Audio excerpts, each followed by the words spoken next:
Hi everybody, I'm going to be creating a card today using some stamps from Not Too Shabby. This is the card that we're going to be creating together. We're going to be using the stamp Dreamy Witch, which is this cute witch. We're going to also be using the stamp set Happy Fall, which includes the pumpkin that I made two pumpkins in this card.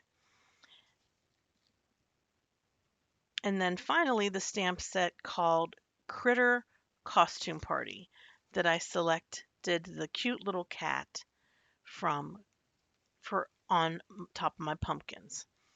I also pulled a sentiment from a stamp set from My Favorite Things. That stamp set is called Sassy Pants Spooktacular, and it has some really cute sayings in it for Halloween.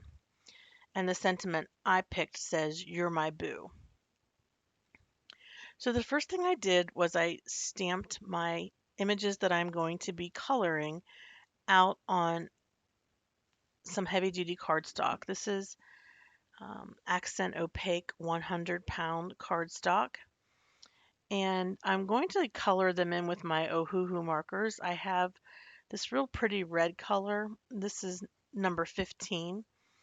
And what I did was I outlined the pumpkin with that. And then I took orange 22 and did the mid-tone with that orange 22.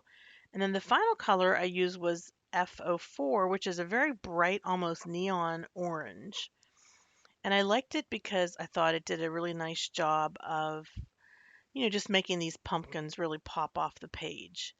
And then on my second pumpkin, I'm doing the exact same coloring with number 15, number 22, and then F04. I just really like the way that orange is so bright. I have a green, which I have this video going fast, so I'm not really sure which color green that is. But next is purple. This is 83, and I also use 84. And I'm going to be making her flowers and her hair and her dress both of using both colors of purple. And all I did was outlined the dress with the dark color and then colored the inside with the lighter color. Then I have this real pretty hot pink color. It's 86. And I thought that would really be really cute for her hair to be hot pink and gray. And so I go ahead and I color in part of her hair. I also colored in her stockings, and I colored in the little cat ears and nose and collar. Then I switched to my grays, and this cat didn't turn out the way I'd hoped he would. I actually end up coloring another one instead of using the one that I just colored.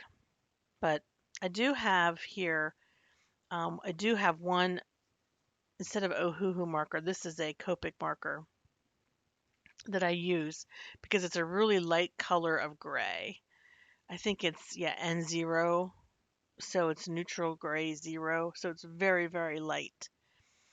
And I needed that light color of gray. It helps to act as a blender. Um, then I grab the Ohuhu. This is warm gray 4. And I go ahead and color in the rest of her hair.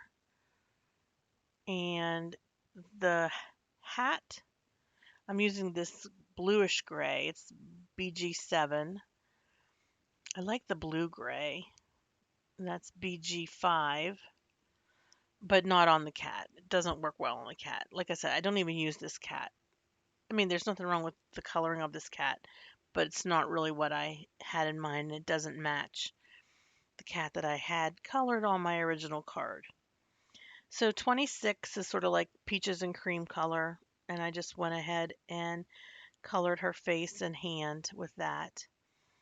And then I just go back over the hair with a different color of gray, something that is a little bit more rich. I felt like the warm gray just kind of washed out. And then with her boots, they're so cute. So I have a piece of Bristol Smooth cardstock that I used a wonky rectangle die to cut with. And then I have this moon from my stash. What I'm doing is I'm stamping it with a, it's not Versamark, it's Simon Says brand, but it's a embossing ink. And the reason I did that is I want to use some pan pastels to highlight that. So I took my light gray color of my pan pastels and then I just went over that area that I embossed with embossing ink, and you can see how well it looks. I think that using pan pastels in this way is something that I don't do that often, and I thought that would really make that moon look awesome, and I really like the way it turned out. Of course, I could have inked it, but I like the pan pastels. So I'm just using some violet and turquoise and these pan pastel knives, they're called, with softy tips on the top. And I'm just going and putting color down on this panel. Again, this is Bristol Smooth cardstock and it works really well for pan pastels. If you're not familiar with pan pastels, these I had in my stash. They're something that I use quite frequently when I make cards. They are artist quality, highly pigmented pastels, very much like you would find in a pastel crayon that an artist would use, but instead they are finely blended to be super smooth and to be in a little pan. And the texture is not chalky. It reminds you of a very like high quality, expensive eyeshadow. Silky smooth. That's what it is. Easy to blend, easier than ink blending because you don't have to push at all. You just have to lightly go back and forth, and it blends so well. I just have a paper towel here that I'm using to just blend things a little bit and blending around the moon, but I don't want to go over the moon with any of that blue or violet. One thing with pan pastels, you do have to set them with either Krylon matte spray or hairspray. So I just used some hairspray. And now I'm going to go with my sentiment, and the sentiment is "You're my boo," using that same Simon Says stamp embossing ink. I'm using my embossing buddy, which is an anti-static powder bag, and I'm stamping that with the embossing ink onto a piece of Bristol Smooth cardstock that I had left over, and I'm using silver embossing powder. And then I'll go ahead and heat emboss that, and we will move to the next part of the card, which is putting the images on the panel and then putting them onto a card base. And by the way, I used my brother's Scan and Cut to cut the images out. So there's our witch. There's two pumpkins, so they turned out really nice. And then again, I did color in a different cat, one that wasn't so dark gray. I was looking for something light gray. And so for my first pumpkin, I'm using Art Institute Art Glitter Glue to adhere that to my panel. And then everything else, I use pop dots, these little round dots of foam that are sticky. And I'm using my tweezers to adhere them to the back of this pumpkin and all the other items that I have here. They stick to my finger otherwise. And I'm using a die cutting pokey tool to take the adhesive sheeting off of the back of those little round pop dots. And I just layered that on top of the original pumpkin. Now I have the cat with the witch's hat, and I'm going to be putting pop dots on the cat and popping the cat on top of the pumpkin.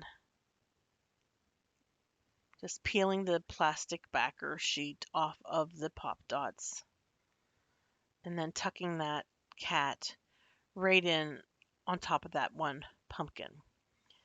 I I tend to use all of the sticky foam pieces from my Pop Dots. So what I did was I took the waste that was left over and adhered it onto the back of the witch, and then I will have her popped up as well, not laying flat on the card. We want her to pop up.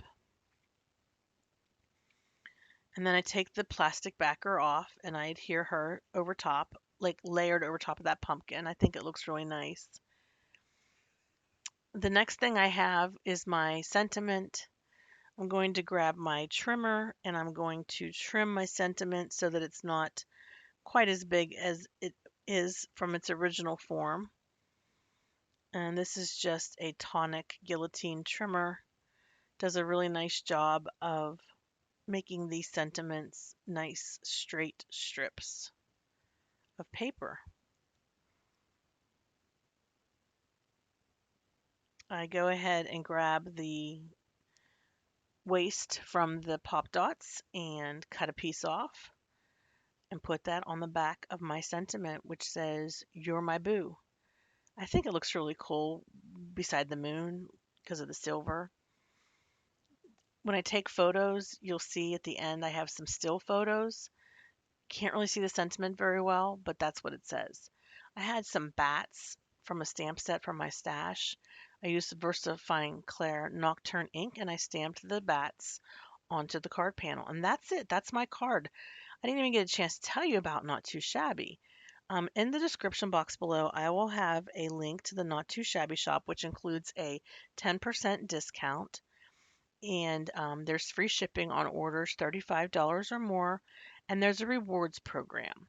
So when you do purchase from Not Too Shabby, you earn points. You can then convert those points into free product. Here we go. Here's the finished product. Don't forget to check out the Not Too Shabby shop. She's got these wonderful stamps that are from her own line, but also tons of stamp sets from a lot of different stamp companies and stamp manufacturers. Thanks so much for watching. Have a hopeful day. Bye bye.